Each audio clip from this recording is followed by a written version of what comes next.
نائک کے عقائد، اکثر علماء فرماتے ہیں کہ ڈاکٹر ذاکر نائک کے عقائد درست نہیں اور اس کے خلاف بیان بھی دینے لگتے ہیں. تو کیا ڈاکٹر ذاکر نائک کے عقائد درست ہیں؟ 100% درست ہیں بھائی.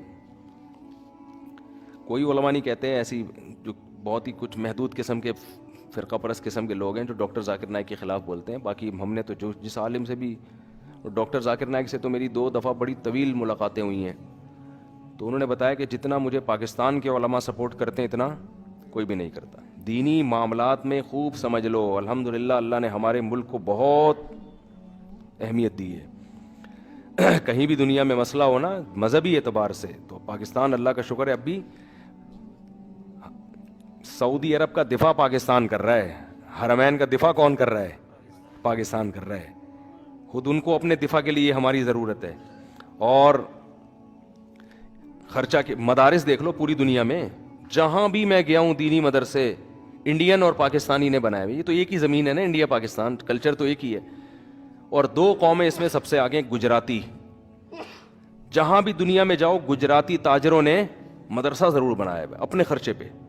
مدرسے علماء کی بھرمار ہے وہاں، ساؤتھ افریقہ میں، لندن میں، آسٹریلیا میں. ابے بھائی یہ کس کا مدرسہ؟ گجراتیوں کا. تو گجراتی قوم ایک اور قوم ہی ذہن سے نکل گیا، وہ ان کا کم ہے لیکن ان کا بھی بہت ہے، لیکن گجراتی اس میں سب سے آگے ہیں. یہ تجارت کی برکت ہے. جو آدمی ملازم پیشہ ہوتا ہے نا، وہ کوئی دنیا میں اپنی قوم کے لیے خدمت نہیں کر پاتا، وہ اپنے باس کی ویٹ لفٹنگ میں ٹائم لگاتا ہے. حقیقت بتا رہا ہوں، اس کی ساری جو کیا نام ہے قابلیت کا فائدہ باس اٹھاتا ہے. تو ایسی جگہ جاب کرو جہاں آپ کے باس کا کوئی بڑا مقصد ہو، کوئی بڑا ویژن ہو.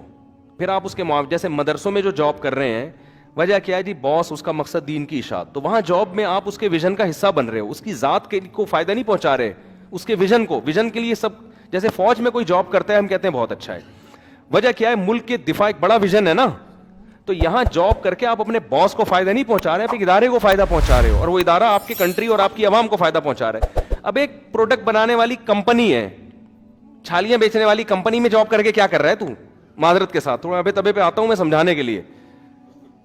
اس سے آپ جاب کر کے آپ کی ساری قابلیت کا فائدہ وہ چھالیاں والی کمپنی کا جو اونر ہے وہ اٹھا رہا ہے.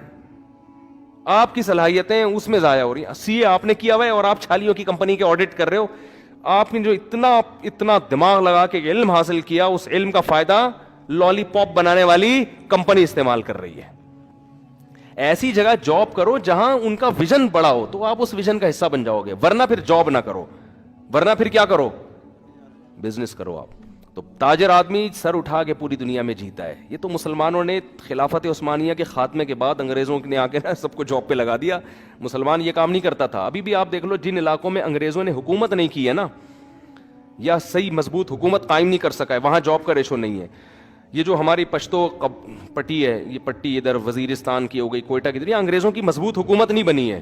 یہاں آپ کو تاجر زیادہ ملیں گے، یہاں آپ کو تاجر زیادہ ملیں گے. ہندوستان میں، لکھنؤ میں، دہلی میں، ان جگہوں پر حکومت انگریز نے بڑی بھرپور حکومت کی ہے. یہاں کے مسلمان آپ کو سارے کماؤ پوت، وہ جا رہے ہیں صبح آفس ٹائم پہ جا رہے ہیں، بڑے وہ آ گئے، اپنی تنخواہ ملی اس پہ بڑے خوش ہیں، مجھے ماشاءاللہ میری اچھی جاب مل گئی. او بھائی اپنا بزنس ہوتا ہے تو دیکھو تجارت میں اللہ نے برکت رکھی ہے. میں گجرات کے تاجروں کو دیکھتا ہوں، جہاں بھی جاؤ اللہ نے اتنا پیسہ دیا، تجارت میں تو بڑھتی ہے. اچھا جاب میں ایک نقصان کیا ہے؟ آپ کی قابلیت کا آپ کے بچے کو کوئی فائدہ نہیں ہوگا. آپ کا بچہ زیرو پہ کھڑا ہوگا. آپ نے سی اے کیا، مر گئے تو بچہ سی اے ہو جائے گا، وہ نئے سرے سے پڑھے گا. لیکن آپ نے میرے بھائی گولے گنڈا بھی اگر ریڈی لگا لی نا، صحیح ہے نا، جب آپ مرو گے تو آپ کا بچہ 6 ریڑیاں اس کو گولے گنڈا ایک مثال دے رہا ہوں، ایسا نہ ہو کہ گولے گنڈے کا کاروبار شروع کر دیں. یعنی بہت کمتر بھی اگر ہوگا تو جہاں سے آپ چھوڑ کے جاؤ گے بچہ زیرو سے نہیں شروع کرے گا، آپ کے بچے وہاں سے آگے لے جائیں گے. میں تو اب دنیا میں سفر کر رہا ہوں، میں ارب پتی تاجروں سے ملتا ہوں، میں کہتا ہوں تم نے اتنا کیسے تجارت؟ کہہ رہے بھائی ہمارے دادا کے ابو نے بزنس شروع کیا تھا، اس وقت اتنا نہیں تھا، 4-6 نسلوں میں جا کے کہاں تک پہنچا دیا انہوں نے. تو اس لیے بزنس کو، تو تاجر ہو گئے تو مدرسے میں بھی پیسہ خرچ کرو گے. اپنے اسلامی حکومتوں میں جب ہوتی تاجر اپنے ذاتی مدرسے چلاتے تھے. یہ مدرسہ ایسا جس میں کسی کو چندہ دینے کی اجازت نہیں، یہ سارا میرے خرچے پہ چلے گا. تو یہ تاجر لوگ یہ کام کر سکتے ہیں، کماؤ پوت یہ کام نہیں کر سکتا. وہ بیچارہ باس کے زیادہ میں فضائل نہیں سناؤں گا.